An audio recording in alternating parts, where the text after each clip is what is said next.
வாழ்க வையகம், வாழ்க வையகம், வாழ்க வளமுடன். குரு வாழ்க, குருவே துணை. தியானமே யோகம், யோகமே ஞானம். தமிழ் ஆனந்த யோகம். வாழ்க வளமுடன். இனிமையான இந்த மாலை வேளையில் தமிழ் ஆனந்த யோகத்தில் இணைந்திருக்கும் சிந்தனையாளர்கள் அனைவருக்கும் என் அன்பான வணக்கமும் வாழ்க வளமுடன் என்ற வாழ்த்துக்களும். இன்று நாம் சிந்திக்க எடுத்திருக்கும் தலைப்பு, மனதை பறக்க விடுங்கள். மனதை பற்றி தான் இப்ப நம்ம பார்க்க போறோம். முதலில் மனம் என்பது எதுவென்று பார்க்கலாம். மனம், உயிர்தான் மனம். உயிரின் ஆற்றலே மனம். உயிருக்கு ஏற்படும் தடையே மனம். ஜீவகாந்த அலையின் தன்மாற்றம்தான் மனம். மனம்தான் மனிதன். எண்ணங்களின் குவியல் அல்லது தொகுப்பு மனம். அறிவினுடைய விரிவு படர்க்கை நிலை மனம். உணரும் ஆற்றலான படர்க்கை நிலையை தான் மனம் என்கிறோம். அலையும் நிலையும் தான் மனமும் அறிவும். மனம் என்பது இறைவெளியின் அலை.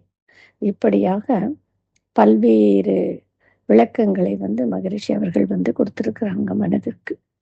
மனதின் இயக்கம் உடலையும் உயிரையும் பாதிக்கிறது. மனம், அறிவு என்று 2 வார்த்தைகள் இருக்கிறது. மனதை அறிவென்றே சொல்வார்கள். இரண்டுக்கும் தத்துவத்தில் வித்தியாசம் உண்டு. நீரில் அலையை பார்க்கிறோம். நீரில் அலை அசைவு. அசைவு நீங்கினால் நீர்தான் முதன்மை. அதே போலதான் அறிவுதான் முதன்மை பொருள். அதனுடைய அசைவு என்பது புலன்கள் மூலமாக காட்சி.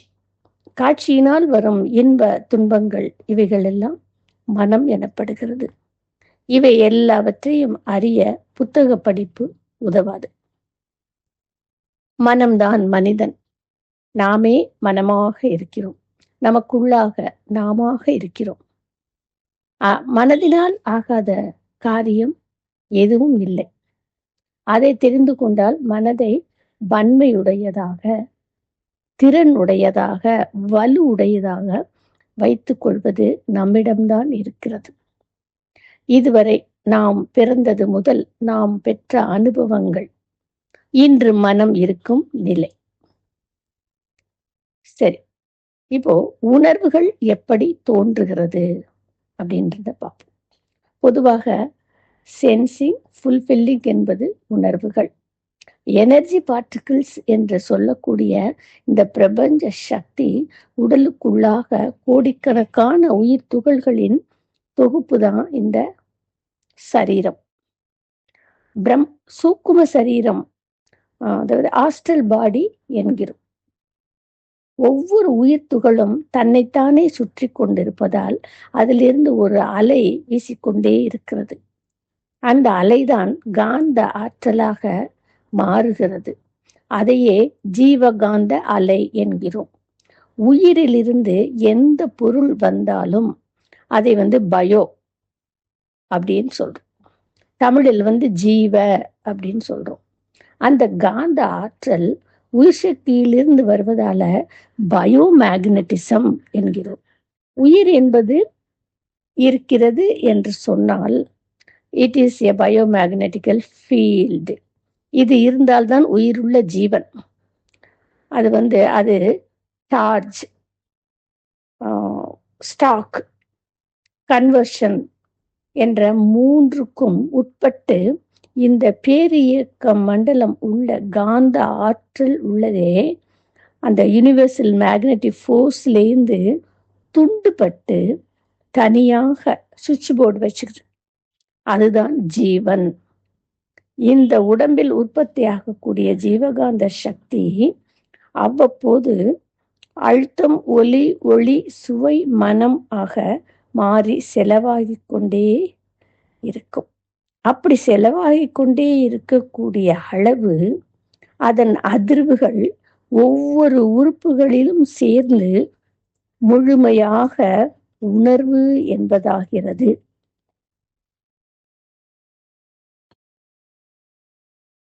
அந்த உணர்வு நாம் தொடர்பு கொள்ளும் பொருளில் அல்லது செயலில் அது ஏற்றத்தாழ்வு அடைகிறது. அந்த ஏற்றத்தாழ்வு அடையுது பாருங்க, அதைத்தான் நாம் சென்சேஷன் ஃபீலிங் அப்படின்னு சொல்றோம். ஆனா பேசிக் ஃபீலிங்னு ஒண்ணு இருக்கு. அது என்ன அப்படின்னா, கன்வர்ஷன் ஆஃப் அவர் பயோமேக்னெட்டிக் ஃபீல்டு. இந்த ஃபீல்டுல இருந்து தான் அழுத்தமா, ஒலியா, ஒளியா, சுவையா, மனமாக மாறிக்கொண்டே இருக்கிறது. இப்போ உதாரணத்துக்கு நம்ம காதுல கைய வச்சு பார்த்தா எவ்வளவு பேசிக் சவுண்ட் இருக்குன்னு தெரியும். அதே போல தண்ணியை குடிக்கிறோம், பேசிக்கா ஒரு சுவை தண்ணியில இருக்கு. ஆனா நாம என்ன சொல்றோம், தண்ணி சுவையே இல்லை, நல்லாவே இல்லைன்னு சொல்றோம். ஆனா அதே தண்ணியில அதுக்கு மேல கொஞ்சம் சுவையை கூட்டணும்னா, ஏதாவது நம்ம சர்க்கரை அந்த மாதிரி ஏதாவது போட்டு கூட்டுனா கூட அது வந்து ஆக்சுவேட் ஆகுது பாருங்க, அதுதான் உணர்ச்சி. அந்த உணர்ச்சி பேலன்ஸ் உணர்ச்சியாக இருக்கும்போது எந்த விதமான அதிர்ச்சியோ அல்லது வலியோ இல்லாம பேலன்ஸா எல்லா இயக்கமும் சீரா நடக்குது. அந்த சமயத்துல யாராவது ஒருத்தர், இப்போ பாருங்க, நம்ம மேல ஒரு தட்டு தட்டுறாங்கன்னு வச்சுக்கலாம். அப்போ ஓடிக்கொண்டே இருக்கக்கூடிய அந்த ஜீவகாந்த சக்தி திசை மாறுகிறது.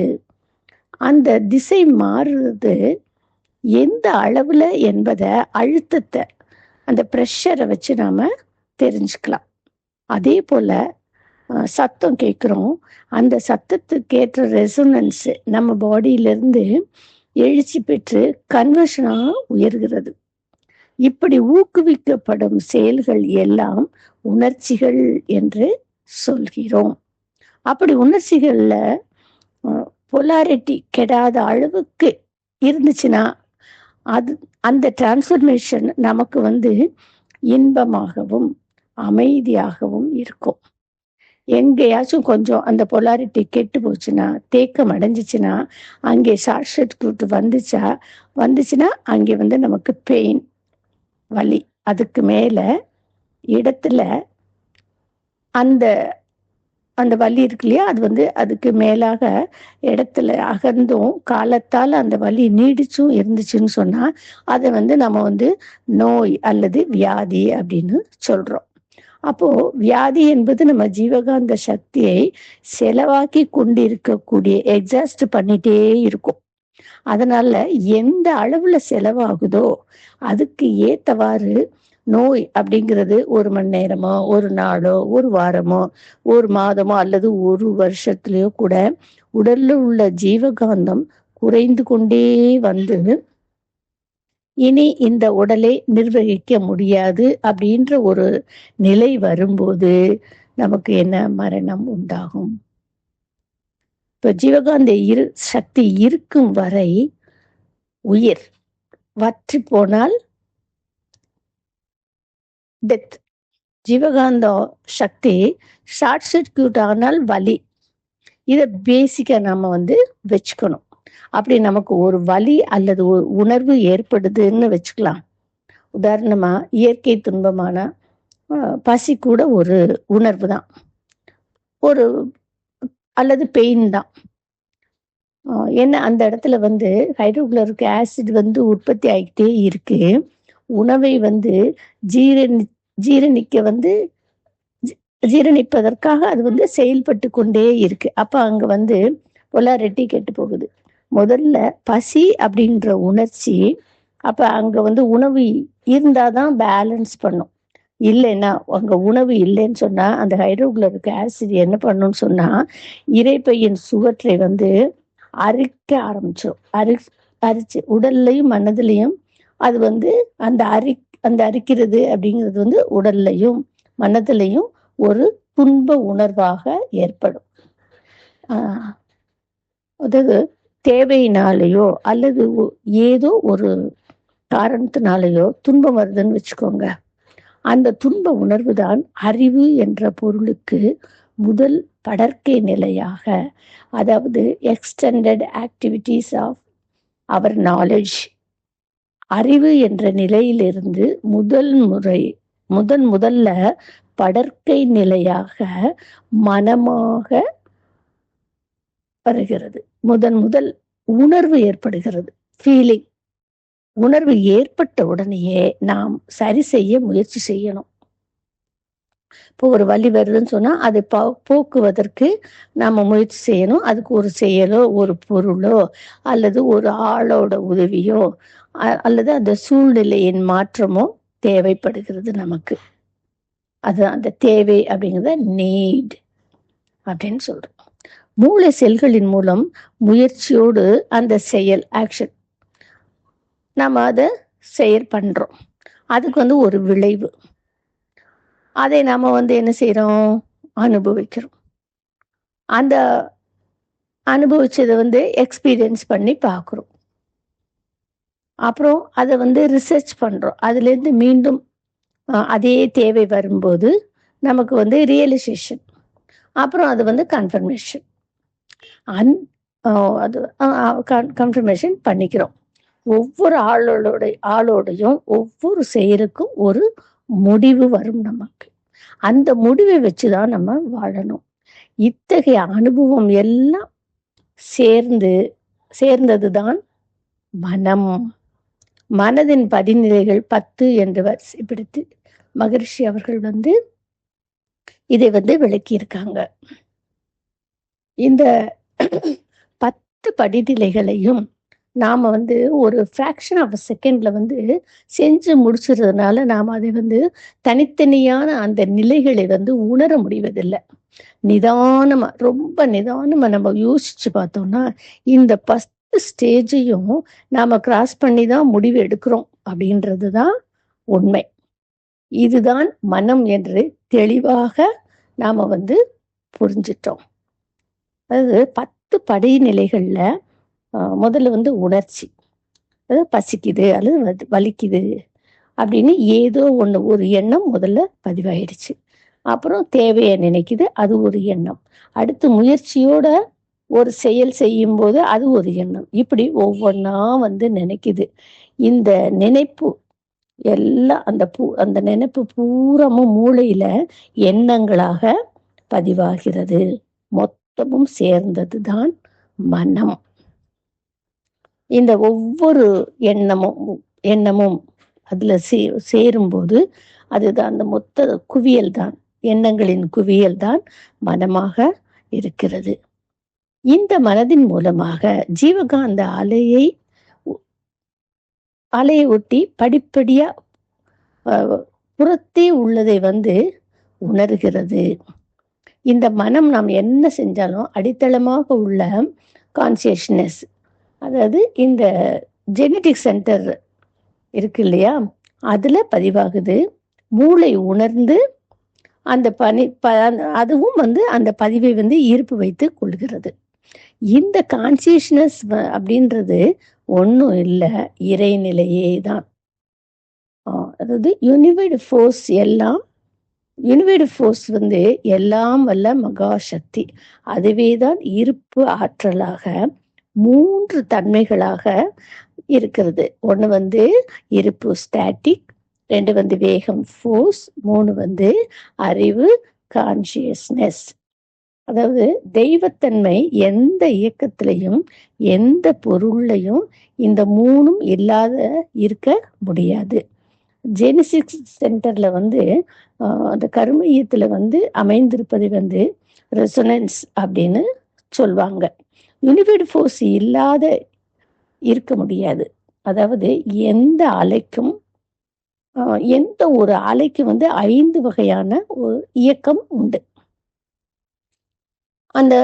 அந்த இயக்கம் ஒன்று flash, 2 reflection, 3 refraction, 4 penetration, 5 interaction. அதாவது மோதுதல், பிரதிபலித்தல், சிதறுதல், ஊடுருவுதல், ஒன்றுக்கொன்று ஊடாடுதல் ஆக எந்த பொருளின் மீது ஒரு அலை பட்டாலும், அதாவது ஜெனடிக் சென்டர்ல கருமையத்துல அது சேர்ந்துரும். அது என்ன பண்ணும், சுருக்கி இருப்பாக்கி வைத்து தேவைப்படும் போது மூளையின் வழியாக விரித்து காட்டும். ஆக முன்னே போட்டு வைத்ததுதான் வெளிவரும். மனம் எப்படிப்பட்டது எனில் குப்பைகளை சேகரிக்கும் வழக்கம் உடையது. உண்மைகளை உள்ளே பிரவேசிக்க அனுமதிப்பதில்லை. ஏன்னா அதுக்கு ஒரு பயம் இருந்துட்டே இருக்கும். உண்மைகளை தட்டி கழிக்க 100 காரணத்தை கண்டுபிடிச்சிட்டே இருக்கும். இப்போ ஒரு சொற்பொழிவு நடக்குது. கொஞ்சம் ஜனங்கள் வந்து அதை வந்து கவனிக்கல. கவனத்தை வந்து அந்த பேசுறவர் அவருடைய பக்கம் திருப்புறதுக்காக என்ன பண்ணலாம்னு யோசிச்சு ஒரு பொய் சொல்ல ஆரம்பிக்கிறார். என்ன சொல்றாருன்னா, முந்தா நேத்து நான் தெருவழியா வந்துட்டு இருந்தேன். எதிரில வந்து ஒரு கழுதை வந்துச்சு. அந்த கழுதை என்ன பார்த்து ஒரு கேள்வி கேட்டது பாருங்க அப்படின்னு சொல்லிட்டு நிறுத்திட்டேன். எல்லாரும் ஆர்வமா அந்த கதையை கேட்க ஆரம்பிச்சுட்டாங்க. உடனே அவர் என்ன பண்றாரு, அதை பத்தி பேசாம அவர் ஏற்கனவே என்ன பேசிட்டு இருந்தாரோ அதையே வந்து தொடர்ந்து பேச ஆரம்பிச்சிட்டார். பேசிட்டு இருந்தார். கூட்டத்துல இருந்து ஒருத்தன் கேட்டான், சார் கொஞ்சம் முன்னாடி அந்த கழுதை ஏதோ சொன்னதா சொன்னீங்களே, என்ன சொல்லுச்சு அப்படின்னு கேக்குறான். அப்ப இவர் சொல்றாரு, ஏய் நான் சொன்னதை ஒழுங்கா கேட்க மாட்டேங்கிற, கழுதை என்ன சொல்லுச்சுன்னு கேக்குறியே, நீ என்ன கழுதையான்னு இவர் கேக்குறார்.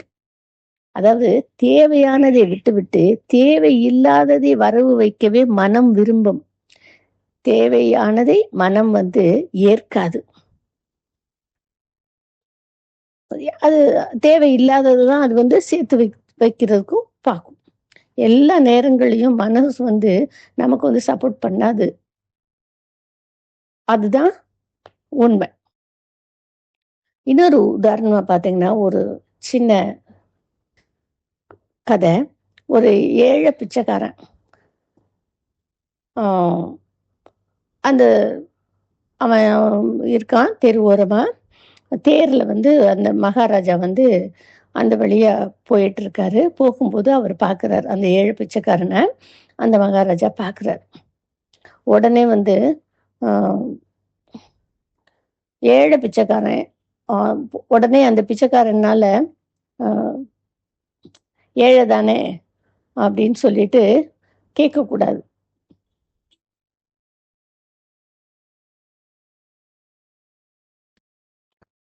இன்னும் ஒரு உதாரணமா ஒரு சின்ன கதை. ஒரு ஏழை பிச்சைக்காரன் இருக்கான். அந்த வழியா வந்து ஒரு தேர்ல வந்து ஒரு மகாராஜா வராரு. அந்த பிச்சைக்காரனை பார்க்குறாரு. பிச்சைக்காரனால ஏழை தானே அப்படின்னு கேட்கக்கூடாது. ஏன்னா அந்த காலத்துல தான் பிச்சைக்காரன் வந்து ஏழையா இருந்தான். இப்போ பணக்கார பிச்சைக்காரர்கள் வந்து ரொம்ப இருக்காங்க. அவங்க அக்கௌண்ட்ல நிறைய பணம் வச்சுட்டு செல்லு எல்லாம் வச்சுட்டு அவங்க வந்து நல்ல ஒரு சௌரியமான வாழ்க்கையில தான் இருக்காங்க. அவங்களோட தொழில் தான் பிச்சை எடுக்கிற தொழிலாக இருக்கு. ஆனா அவன் வந்து உண்மையிலேயேவும் ஏழை பிச்சைக்காரன். அந்த ஏழை பிச்சைக்காரன் என்ன பண்றான், குளிர்ல ரொம்ப நடுங்கிட்டு இருக்கான். குளிருக்கு போத்திக்க ஒரு கம்பளி ஆடை கூட அவன்கிட்ட இல்லை. விரிச்சுக்கிறதுக்கும் ஒன்றும் இல்லை. மகாராஜா வந்து அந்த பிச்சைக்காரங்கிட்ட வந்து சொல்றாரு, ஏன்பா உனக்கு இதெல்லாம் ஒண்ணுமே இல்லையா? சரி பரவாயில்ல, நான் வந்து அரண்மனைக்கு போயிட்டு உனக்கு தேவையான துணியெல்லாம் நான் வந்து எடுத்துட்டு வரேன் அப்படின்னு சொல்லிட்டு போறார். அரண்மனைக்கு போன உடனே மகாராஜாவுக்கு இருக்கிற வேலைகள்ல இதை மறந்துடுறாரு. மறுநாளைக்கு வந்து சாயங்காலம் அதே மாதிரி தேர்ல ஏறி அவர் வெளியில கிளம்புறார். அப்பதான் அவருக்கு வந்து நினைவுக்கு வருது, இந்த மாதிரி அந்த பிச்சைக்காரனுக்கு வந்து நம்ம வந்து துணி கொண்டு வந்து தரணும்னு சொன்னோமே அப்படின்னு சொல்லிட்டு நினைவு வருது. நினைவானோன்னு என்ன பண்றாரு, திருப்பி அப்படியே திருப்பியும் அரண்மனைக்கே போய் அவனுக்கு தேவையான அந்த துணி எல்லாத்தையும் எடுத்துக்கிட்டு அவனை தேடிட்டு வந்து பார்க்க வர்றாரு. அவனை வந்து பார்க்கும்போது அந்த அந்த ஏழை பிச்சைக்காரன் என்ன குளிர்ல அப்படியே விரைச்சு போய் செத்து கிடக்குறான். அவன் கை வந்து மூடி இருக்கு. அதுல ஒரு பேப்பர் இருக்கு. அந்த பேப்பரை எடுத்து மகாராஜா பார்க்கிறார். அதுல வந்து மகாராஜாவுக்கு அப்படின்னு எழுதி இருந்துச்சு. பிரிச்சு படிக்கிறார். அதுல வந்து, இவ்வளவு வருஷமா இந்த குளிரை தாங்கிட்டு அதை எதிர்கொண்டுதான் தாங்கிட்டு நான் வந்து வாழ்ந்துட்டு இருந்தேன். நேத்து நீங்க வந்து சொன்னதை அந்த துணி தர்றேன்னு சொன்னதை நம்பி எதிர்பார்த்து எதிர்பார்த்து நம்பிக்கை இழந்துட்டேன். என்னால குளிர் தாங்க முடியல. ஏன்னா கிடைக்காது அப்படின்னு இருந்தபோது குளிர் தாங்க முடிஞ்சது. எதிர்பார்த்ததுனால எதிர்பார்த்து ஏமாந்ததுனால நான் வந்து செத்தேன் அப்படின்னு சொல்லிட்டு அப்படின்னு எடுத்துக்கலாம். அல்லது நீங்க என்னை கொன்னுட்டதாகவும் எடுத்துக்கலாம் அப்படின்னு அவர் அதுல எழுதியிருந்தான். இது வந்து ஒரு சாதாரண கதை இல்லை. மனோபலம் உள்ளவங்களை கூட எதிர்பார்ப்பு கொன்னுடும் அப்படின்றது வந்து இதுல பெரிய ஒரு விஷயம் இருக்கு. அதாவது உங்களுடைய மனமே உங்களை வந்து கொன்னுடும். மனம் இல்லாத மனிதன் வந்து இல்லை. மனம்தான் மனிதனாக இருக்கிறது. மனிதன்தான் மனம். மனதின் ஓட்டமே மனிதனின் ஓட்டமாக தெரிகிறது. ஓட்டமே மனிதனின் இயல்பு, மனதின் இயற்கை தன்மை. மன ஓட்டத்தை ஒழுங்குபடுத்த வேண்டுமே தவிர அதை வந்து நிறுத்த முயற்சி செய்யக்கூடாது. சின்ன வயது முதல் பல பிறவிகளாக மனதை வந்து உடல் வரையில எல்லை கட்டி கொண்டிருப்பதுதான். அத நம்ம எல்லை கட்டி தான் வச்சிட்டு இருக்கோம். புலன் உணர்ச்சியில கவர்ச்சியில சிக்கி புலன் அனுபவம் வரையில மனதிற்கு எல்லை கட்டி விட்டதால மனிதனே மனமாகவும் மனமே இறைவனாகவும் இருக்கும் நிலை எட்டாது நேரடியாக மன அலையை நிறுத்திவிடவும் முடியாது. கந்துக மதகரியை வசமாய் நடத்தலாம், கரடி வெம்புலியையும் வெல்லலாம். ஆனால் சிந்தையை அடக்கியே சும்மா இருக்கின்ற சீரறிய செய்வது வந்து அரிது. உயிரற்ற உடலுக்கு மனம் இருக்காது. அந்த இயக்கத்தை வச்சுதான் உயிர் இருக்கு அப்படின்னு நம்ம நம்புறோம். இயக்கம் என்பது வந்து உடலளவில் உணர்றோம். உடல்ல எந்த இடத்துல தொட்டாலும் உணர்வு இருக்கு. இந்த உணர்வு மனம். இந்த உணர்வே மனமாக இருக்கிறது. ஒவ்வொரு செயலுக்கும் ஒரு விளைவு உண்டு. அந்த விளைவிலிருந்து யாரும் தப்ப முடியாது. நாம் ஒரு முறை ஒரு செயலை செய்து விட்டா அது வந்து நமது உடல் உறுப்புகள்ல பதிந்து மீண்டும் அதையே செய்ய தயாராயிரும். இந்த பதிவு என்ன அழுத்தமாக மூளையில போய் பதிஞ்சிருது. அதுவும் இல்லாம சந்ததி தொடர்புக்கு காரணமாக உள்ள உயிர் வித்திலும் அது பதிந்து விடுகிறது. ஆகவேதான் தீமையை தவிர்த்து நல்லதையே செய்ய நாம் பழகி கொள்ள வேண்டி இருக்கிறது. இதுக்கு தான் ஒழுக்கம் என்று பெயர். அதனால்தான் மனம் ஒரு பொக்கிஷம் அப்படின்னு சொல்றோம். இறைநிலையும் மனநிலையும் உருவமும் நிழலும் போல. உருவத்தை விட்டு நிழல் பிரிவதே இல்லை. ஒளியானது உருவத்தின் மீது படும் கோணத்திற்கு ஏற்ப நிழலானது வந்து அளவில் மாறுபடும். ஆறாவது அறிவின் நுழைவு அறிவால் நாம் உணரும் போது பருவுடல் வந்து பிரம்மமாகவே நமக்கு விளங்குகிறது. அடுத்து விண்துகளான உயிரையும் பிரம்மமாகவே உணர்கிறோம். இறைநிலையிலிருந்து தோன்றிய விண் விரைவாக தற்சுழற்சியாக இயங்கும் போது அதை சுற்றியுள்ள இறைவெளியின் சூழ்ந்தழுத்தும் ஆற்றலால் விண்ணுக்கும் இறைவெளிக்கும் இடையே ஏற்படும் உரசலால் எழும் நுண் அலைகள் காந்தம் எனப்படுகிறது. இந்த காந்தமானது உயிர் உடல்களில் அழுத்தம், ஒலி, சுவை, மனம் என்ற 5 வகையான மாற்றங்களோடு உணர்வு ஆற்றலுடைய அலை நிலையான மனமாகவும் திகழ்கிறது. இங்கு மனமும் பிரம்மமே என்று நாம் உணர்கிறோம். மனிதர்களின் மன வகைகளை வந்து 6 வகையாக கவனகர் ஐயா வந்து சொல்றார். இப்போ அது வந்து 6 வகைகள். ஒண்ணு வந்து தாவர மன மனிதர்கள், அடுத்து ஊர்வன, அடுத்தது பறவை மன மனிதர்கள், விலங்கு மன மனிதர்கள், மானுட மனிதர்கள், தெய்வ மன மனிதர்கள். இந்த 6 வகை மனிதர்கள் யாருடன் பழகினாலும் முதலில் அவன் யார் என்பதை கண்டுபிடிக்கணும். எப்படி கண்டுபிடிக்கிறது விளக்குறார். என்ன சொன்னாலும் பதிலுக்கு எந்த உணர்வும் காட்டாம மரம் மாதிரி நிற்கிறான். அவன் தாவர மனம் படைத்தவன் அப்படின்னு சொல்றார். 2 பிரச்சனை அப்படின்னு உடனேயும் ஆமை வந்து தன்னுடைய அவயவங்களை சுருக்கி கொண்டு கம்பளிப்புழு தன்னை சுருட்டி கொண்டு இறுக்கமே மாற்றிக்கொள்ளும் பாருங்க. அந்த மாதிரி அப்படி இருக்கிறவங்கெல்லாம் வந்து ஊர்வன மனம் கொண்டவன். இவர்கள் வந்து மன அழுத்தம் சார்ந்த இந்த ஹார்ட் ப்ராப்ளம், பிபி, அப்புறம் தோல் நோய் போன்றவையெல்லாம் இவங்களுக்கு வர்றதுக்கு வாய்ப்பு இருக்குன்னு சொல்றாரு. பிரச்சனை அப்படின்னு வந்த உடனே பறவைகள் போல சிட்டா பறந்துடுறோம். வாழ்க்கையில ரிஸ்க் எடுக்கிறதுக்கு பயப்படுறது. கோழை மனமே மனம். எந்த பெரிய சாதனையும் செய்ய தகுதி இல்லாதவர்கள் இவங்க தான் இந்த பறவை மனம் படைத்தவர்கள். உதாரணத்துக்கு இப்போ ஒரு மாத சம்பளம் வாங்குறாங்கன்னு வச்சுக்கோங்களேன். மாத சம்பளம் வாங்க குடும்பம் சிக்கனமாக குடும்பம் நடத்த ரொட்டீன் லைஃப், அவ்வளோதான். வேலைக்கு போக, சாப்பிட, சமைச்சு சாப்பிட, தூங்க, பிள்ளைங்களை படிக்க வைக்க, இதே அப்படியே ரொட்டீன் லைஃப் அப்படி இருப்பாங்க அவங்க. 4வது வந்து விலங்கு மனம். பிரச்சனையை வந்து எதிர்த்து போராடுவாங்க, கத்தி கதறி சண்டை போடுவாங்க. பிரச்சனையால வரக்கூடிய வலியை வேறு வழி இல்லாம பொறுமையா தாங்கி அனுபவிப்பாங்க. அவங்கதான் வந்து விலங்கு மனம் உடையவர்கள். இப்ப அதுக்கு உதாரணமா வந்து இப்ப சிங்கம், புலி, காட்டெருமை இது வந்து எதிரியை வந்து மோதி வீழ்த்தும். அது சண்டை போடக்கூடியது. நாய் முடிஞ்சா கடிச்சு கொதரும், இல்லைன்னா குலைச்சு தீக்கும், அதனுடைய வலி தீர்ற வரைக்கும். மாடு, குதிரை இதெல்லாம் வந்து அடி வாங்கி அதனுடைய இயலாமை காரணமால கண்ணீர் விட்டபடி வலியை அனுபவிக்கும்.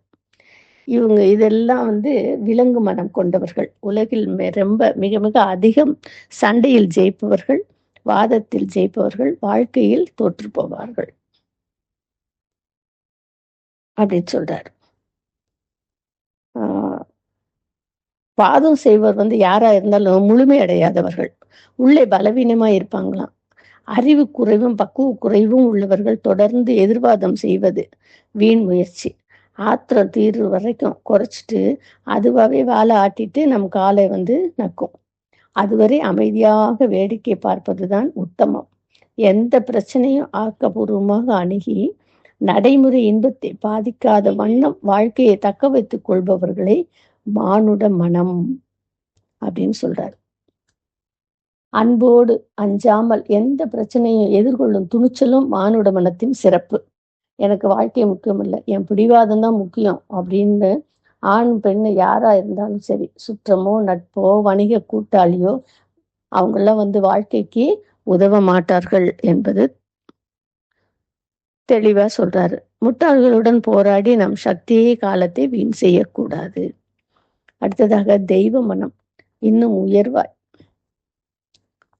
உயர்வான மனம் கொண்டவர்கள் பேசவே மாட்டாங்க. எண்ணத்தின் சக்தியாலேயே தீயவர்களை வந்து திருத்தியும் நல்லவர்களை வாழ வைத்தும் நர்த்தனம் புரிவார்கள் அப்படின்னு சொல்லிட்டு அவர் வந்து இந்த 6 வகை மனிதர்களை பத்தி, மனதை பத்தி சொல்றார். இன்னொரு உதாரணமா ஒண்ணு சொல்றாரு. ஒரு திபேத்திய ஞானியின் குழந்தை பருவ நிகழ்ச்சியை, ஒரு திபேத்திய ஞானியின் குழந்தை பருவ நிகழ்ச்சியை பத்தி சொல்றார். பிறந்ததுலேருந்து 7 வயசு வரை வாயை திறந்து பேசவே இல்லையாம். மற்ற எல்லா வேலையும் வந்து அந்த குழந்தை வந்து சரியா அந்தந்த வயதுக்கு உரிய அத்தனை வேலையும் சரியா செய்யுது. ஸ்கூல்லையும் சேர்த்துட்டாங்க. ஸ்கூல்லையும் வந்து நல்ல புத்திசாலித்தனமா எல்லாம் அந்த பையன் செய்கிறான். பேரண்ட்ஸ் வந்து ரொம்ப வருத்தப்பட்டு வேதனைப்பட்டு போகாத கோயில்ல அப்படி இருக்காங்க. 7 வருஷம் கழிச்சு ஒரு நாளைக்கு அவங்க அம்மா வந்து மத்தியானம் சாப்பாடு ஊட்டி விடுறப்ப குழந்தை வந்து முகத்தை சுழிச்சபடிக்கு, என்னம்மா 2 தடவை உப்பு போட்டுட்டியா அப்படின்னு கேட்டானாம். அப்படியே அதிர்ந்து போயிட்டாலாம் அந்த தாய். பேச வருமா அப்படின்னு கூட தெரியாம இவ்வளவு நாளைக்கு இருந்துட்டு இப்போ இவ்வளவு தொடர்ச்சியா இவ்வளவு வார்த்தைகளை, ஒரு வார்த்தை கூட பேசாம இருந்தவன் இப்படி பேசிட்டானே, அப்ப 7 வருஷமா ஏன் நீ பேசல அப்படின்னு சொல்லிட்டு அவங்க அம்மா கேட்குறான். அதுக்கு அந்த குழந்தை வந்து எல்லாம் சரியா நடந்துட்டு இருந்துச்சு, இன்னைக்குதான் உன்னுடைய செயல்ல வந்து சின்ன தவறு, பேச வேண்டிய சூழ்நிலை ஏற்பட்டுச்சு, அதனால நான் பேசிட்டேன் அப்படின்னு சொல்றேன். அப்போ அந்த கட்டாயம் வரும்போது, அது அவசியம் வரும்போது மட்டும் அவசியம் வரும்போது பேசலாம் அப்படின்றத வந்து இந்த கதையில வந்து அவர் வந்து சொல்றார். அப்போ நம்மளுடைய வாழ்க்கை துணை இந்த 6 மனங்கள்ல எந்த மனம் அப் கொண்டவர்கள் அப்படின்றத வந்து நாம கண்டுபிடிச்சு நம்மளுடைய வாழ்வியல்ல மாத்திக்கணும். அப்போ வாழ்வு சிறப்பாக இருக்கும் அப்படின்னு சொல்லிட்டு அவர் சொல்லி முடிக்கிறார். மகரிஷி அவர்கள் வந்து மனம் இயங்கும் நிலைகளை வந்து 3ஆ பிரிச்சு சொல்றார். ஒண்ணு வந்து மேல் மனம், நடுமனம், அடிமனம். இதுல வந்து நடுமனம் தான் மிகவும் வந்து முக்கியம் அப்படின்னு சொல்றார். அடிமனத்துக்கும் புறமனத்திற்கும் தொடர்பு இருப்பது நடுமனம். தொடர்பு படுத்தி இருப்பது நடுமனம். தொழில் செய்வதால் உடல் கருவிகளுக்கு ஏற்படும் திறனே இந்திரிய பதிவு.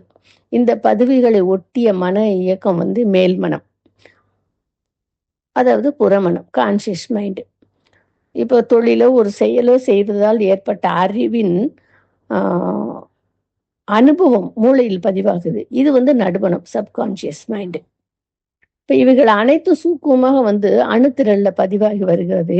இதுவே அடிமனம், சூப்பர் கான்சியஸ் மைண்ட் அப்படின்னு சொல்லிட்டு இந்த மனதை வந்து 3 வகைகளாக பிரிச்சு சொல்றாரு. இப்போ இந்த மனதை பற்றி சொல்லும்போது எனக்கு வந்து ஒரு நினைவு, இந்த அகத்தாய்வு பயிற்சி எடுக்கிறப்ப நம்ம நண்பனி ஐயா வந்து நிறைய அகத்தாய்வு பயிற்சி இருக்கப்ப நான் நிறைய அட்டன் பண்ணியிருக்கேன். வெளியில இருந்தும் பேராசிரியர்களை வந்து ஐயா வந்து கூப்பிடுவாங்க. அப்போ ஒரு பேராசிரியர் சொல்றாரு, அவர் என்ன சொல்வாருன்னா, இந்த நடுமனத்துக்கு வந்து அறிவே கிடையாது, அது தானா எதையும் செய்யாது, சுயமா எதுவுமே செய்யாது. ஒண்ணு மேல்மன பதிவோட சேர்ந்துட்டு அதோட அதை வந்து அதோட பதிவுகளுடைய அனுபவத்தை வச்சு இயங்கும். இல்லாட்டின்னு வந்து ஆழ்மன பதிவோட சேர்ந்து அந்த கர்மய பதிவுல இருக்கக்கூடிய பதிவோட சேர்ந்துட்டு அது இயங்கும் அப்படின்னு அவர் சொல்லுவாரு. அது எனக்கு அவ்வளவு ஒன்றும் சரியா புரியல. பட் அவர் சொன்ன வார்த்தைகள் வந்து இது. ஐயா அதுக்கு வந்து விளக்கம் சொல்லுவாங்க. இந்த நடுமனத்தை மட்டும் மேல் மனதோடு இணைச்சிட்டோம்னா போதும் அப்படின்னு சொல்லாரு. இப்போ உதாரணம் வந்து இப்போ நம்ம கார் ஓட்டிட்டு இருக்கோம் அப்படின்னு சொன்னா அந்த பழக்க பதிவு இந்திரியங்களுக்கு இருக்கிறதுனால அது பாட்டுக்கு அந்த கை கால்லாம் வந்து சரியா அது பாட்டுக்கு வேலை செஞ்சுட்டே இருக்கும். இது மேல்மன பதிவு. இந்த நடுமனத்தோட அதை நம்ம இணைக்கும் போது அது வந்து தேவையான அளவுக்கு பயன்படுத்தி நம்மளை வந்து இந்த விபத்து அந்த மாதிரி எதுவும் நடந்துடாம நம்மளை வந்து சேஃபா அது வந்து எடுத்துட்டு போயிடும் அப்படின்ற மாதிரி அவர் வந்து அந்த இதுல வந்து சொல்லியிருப்பார். அறிவாகிய தெய்வம் வந்து ஆழ் மனதில் இருக்கிறதுனால அதோட இணைச்சு விளைவறிந்த விழிப்பு நிலையில ஆக்கப்பூர்வமான செயல்ல மட்டும் செய்து அதுலயும் நம்ம வெற்றி அடைஞ்சு நம்மளும் நலமடைஞ்சு பிறருக்கும் துன்பம் தராத வகையில வாழ்வை வந்து ரசித்து ருசித்து வாழ முடியும் அப்படின்னு சொல்றாரு. இந்த மனநிலை தான் லகுவாக லேசாக இருக்கும் அப்படின்னு மகரிஷி அவர்கள் வந்து சொல்லுவாங்க. உண்மையில வந்து நமக்கு வந்து எதிரி அப்படின்றது ஒண்ணு இருக்குது அப்படின்னா அது வந்து நம்முடைய மனம் மட்டுமே. நம்ம வந்து மகிழ்வாக இருப்பதற்கும் மனம்தான் காரணம். நம்மை வீழ்த்தக்கூடிய ஒரு ஆயுதம் அப்படின்னு எதுன்னா அது மனம்தான். இப்போ உதாரணமா ஒரு குத்துச்சண்டை வீரர் ஒருத்தர் இருக்கிறார். அவர் தொடர்ந்து 10-15 வருஷமா வந்து அவர் தான் வந்து சாம்பியன்ஷிப் பட்டத்தை வாங்கிட்டு இருக்கிறார். புகழோட உச்சியில இருக்கார். அவரோட போட்டி போட்டு அடுத்த நிலையில ரன்னர் அப்ல இருக்கிறார் இன்னொருத்தர். அவர் வந்து என்ன பண்றாரு, இவரை எப்படியாவது நம்ம வந்து தோக்கடிச்சிடணும், இவரை வீழ்த்திட்டு நாம வந்து ஜெயிச்சிடணும், இதுக்கு என்ன செய்யலாம்னு அவர் யோசிக்கிறார். அதுக்கு ஒரு சூழ்ச்சி செய்யறார். நம்ம ஒரு பழமொழி கூட சொல்லுவாங்கல்ல, வெல்லம் கொடுத்தும் கொல்லலாம், விஷம் கொடுத்தும் கொல்லலாம்னு ஒரு பழமொழி கூட சொல்லுவாங்க. இவர் வந்து அந்த வெல்லம் கொடுத்து கொல்றதுக்கு பார்க்குறாரா, அவரை வீழ்த்துறதுக்கு பார்க்குறாரு. எப்படின்னு சொன்னா, அந்த சாம்பியனை பார்த்து பேசுறார், ரொம்ப புகழ்ந்து பேசுறார். அவர் வந்து அவர் அதை சாதாரணமா எடுத்துட்டு போயிடுறாரு.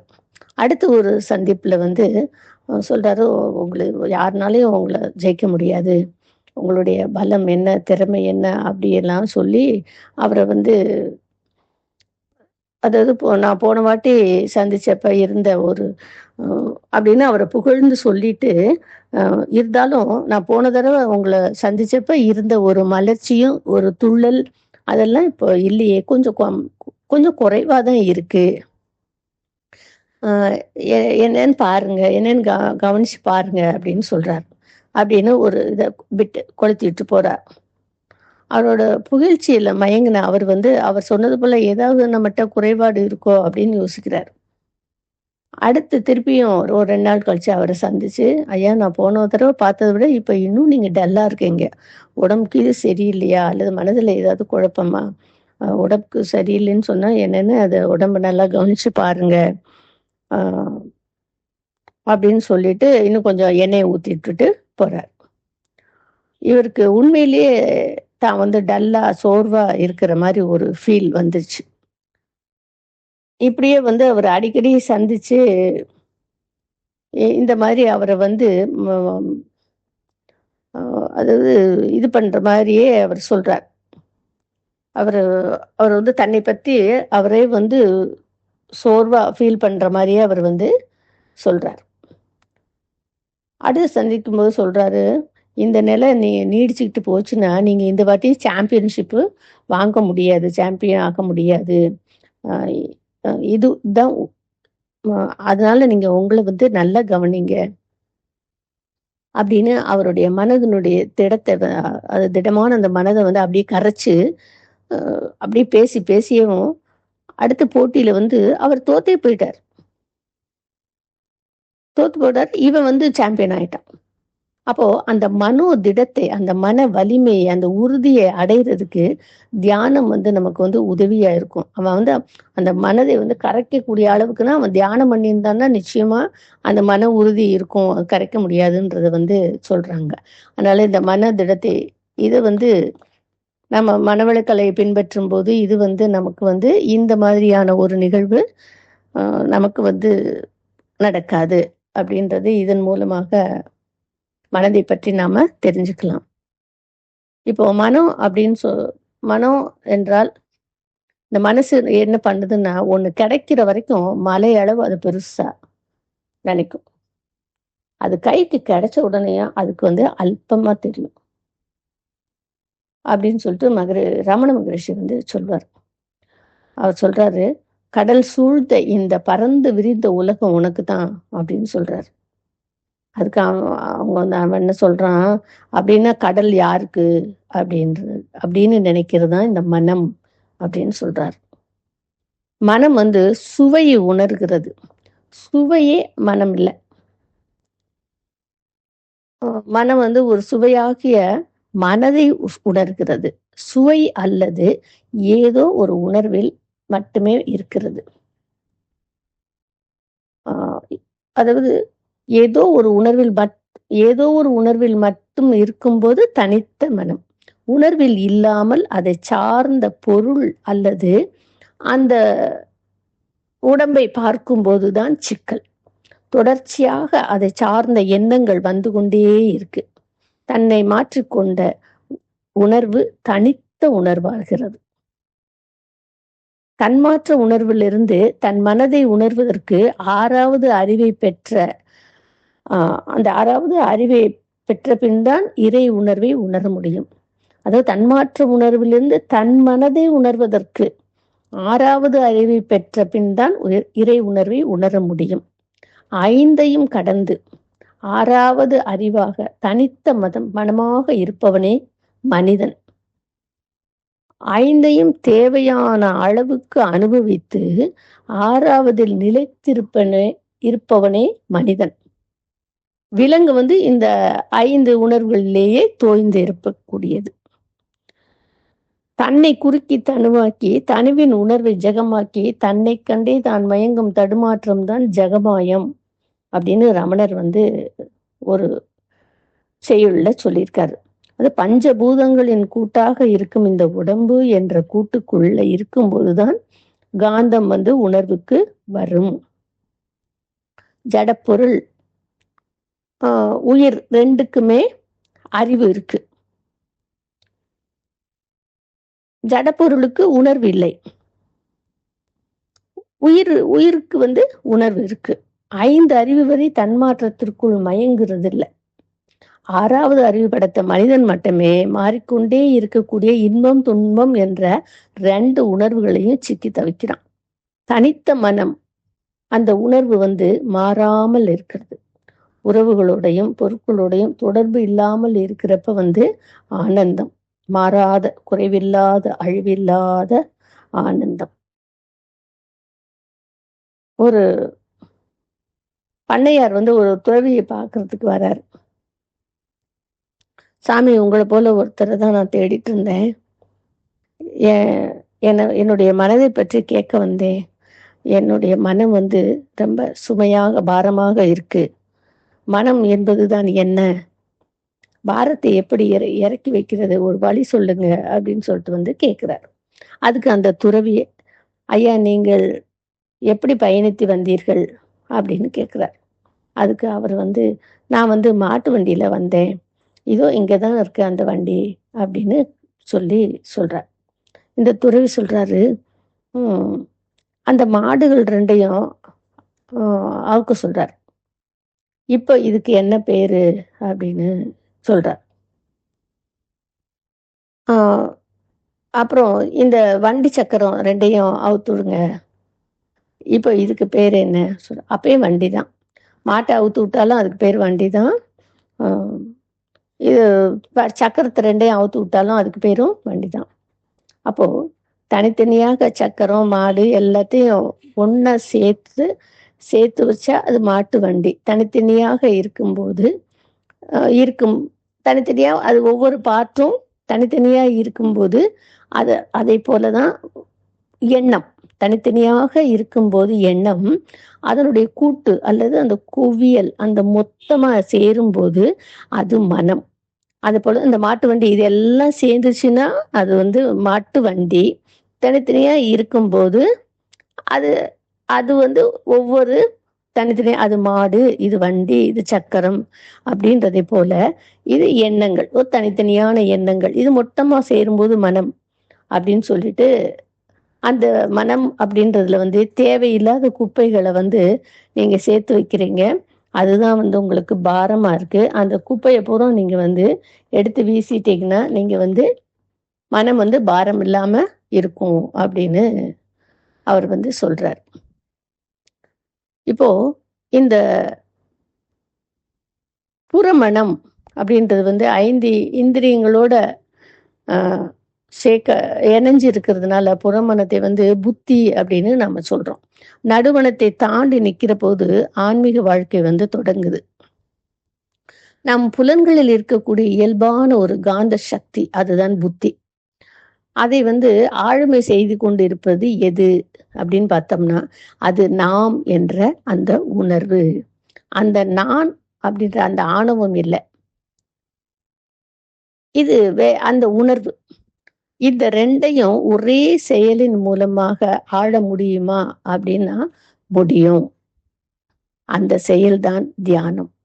மருத்துவர்களும் பரிந்துரைக்கக்கூடிய ஒரு விஷயம்னா அது தியானம். செயலற்ற செயல், புறமணமும் நடுமணமும் இணைந்து அது நிலைத்து நிற்க ஆழ்மனதிற்கு செல்லும் போது அது வந்து நிறைமனமாக மாறுகிறது. தியானம் என்ற செயலற்ற செயல்திறன் மிக்க 5 புலன்களையும் மனதையும் அடக்கிவிட முடியும். புலன்கள் வழியாக செல்லும் போது மனம் வந்து எழுச்சி பெறுகிறது. புலன்களே அடங்கி அமைதி பெறும்போது மனமும் அடங்கி அமைதி பெறுகிறது. அதுதான் அடக்கம் அமரர்கள் உற்றும் அப்படின்னு சொல்லியிருக்கிறார். இந்த மனம் எனும் ஒரு புதின பொருளில் வந்து பிரம்ம நிலையில் இருப்பதாக இருப்பாக இருந்த அந்த பூரணம், விரைவு, அறிவு என்ற 3 தன்மைகளும் அதன் இயக்க சிறப்புகளான பரிணாமம், இயல்பூக்கம், கூர்தலரும் ஆகிய திறன்களும் இப்போது மனித உடலுக்குள் அமைந்து விரிந்து நிறைந்து ஆற்றும் சிறப்புகளை நாம் உணரும் போதுதான் மனித மனத்தின் பூரணத்துவம் விளங்குகிறது. மனம் தன்னை பற்றி உணரும் அளவே அதன் மதிப்பு ஆகும். மனம் கொடுக்கும்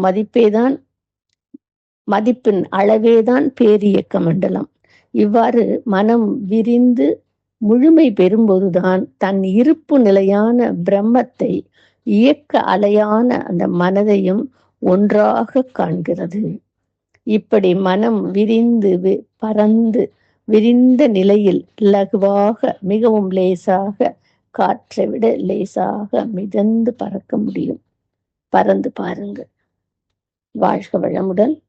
இத்துடன் இந்த உரையை நிறைவு செய்து கொள்கிறேன்.